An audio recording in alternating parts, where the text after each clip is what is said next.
Slavoj Zizek. Sarkozy made two things which were terrible. Just one word. Number one.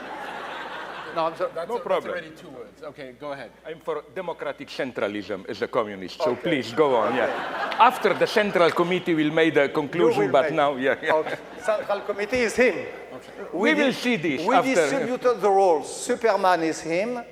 I might be No, James I'm Bond. James Bond, you are Superman. I am James Bond and you are Superman, we said. Okay. We agreed on that. Okay. And Central Committee is Paul.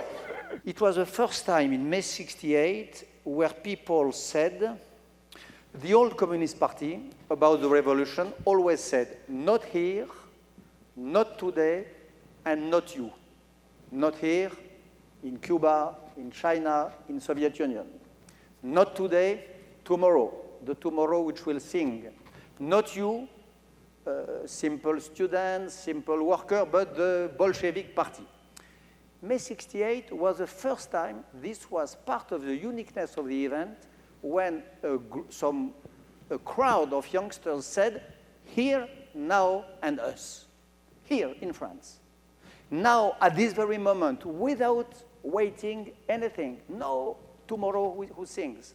And us, not the party, all of us. Number one. Number two, the originality of May 68 is that it was a sort of reversal in act of the old philosophy, political philosophy. It happens that a whole philosophical tradition can be reversed by an event. The old philosophical tradition said, ask the question of the relationship between those who govern and those who are governed. Should we reverse the relationship? Should we reform the relationship?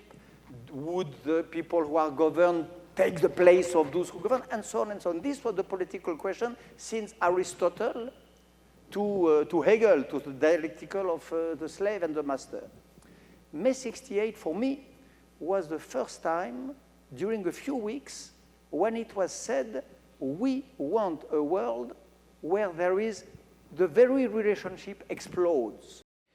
And there was a feeling of youth and of immortality. And immortal youth was the feeling, the main whiff, the main smell of all those people demonstrating and so on and so on. But here I see, again, here, my God, this is a nice debate because now you appear more leftist than me in the sense of trusting the dimension. I have two problems here. I think that this dimension, I'm first to agree with... It is my thesis in the book, by the way, if you read me well. Yeah, I pretend to be more leftist than you. Yeah, I know. Okay. And we know that there is nothing but pretense in the world. Okay, let me go on. So, but you know where I see the problem? First, I'm the first to agree with you that these are real achievements. We shouldn't make fun of them, like gay rights, feminism, even the way authority functions, and so on. But nonetheless, it fascinates me how, and again, I'm here referring vaguely, not only to them, to the famous book, The New Spirit of Capitalism by Luc Boltanski, and so on. How ideally May 68, that's for me a kind of Hegelian cunning of reason, helped to give a new push to capitalism.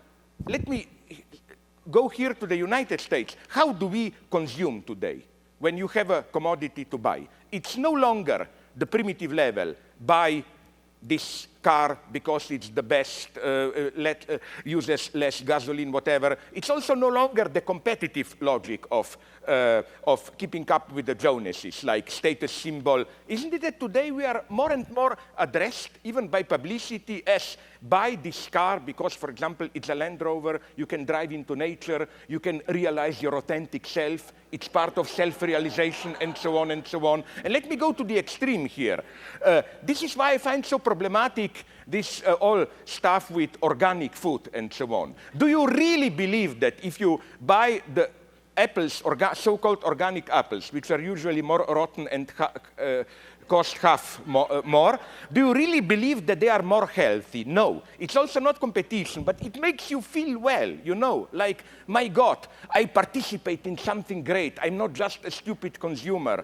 I show solidarity with. It's the trap that I encounter here every day when I unfortunately have to go to Starbucks coffee. You know, like, practically they make you feel that with each cup of coffee you save some Guatemala kid from starvation or whatever.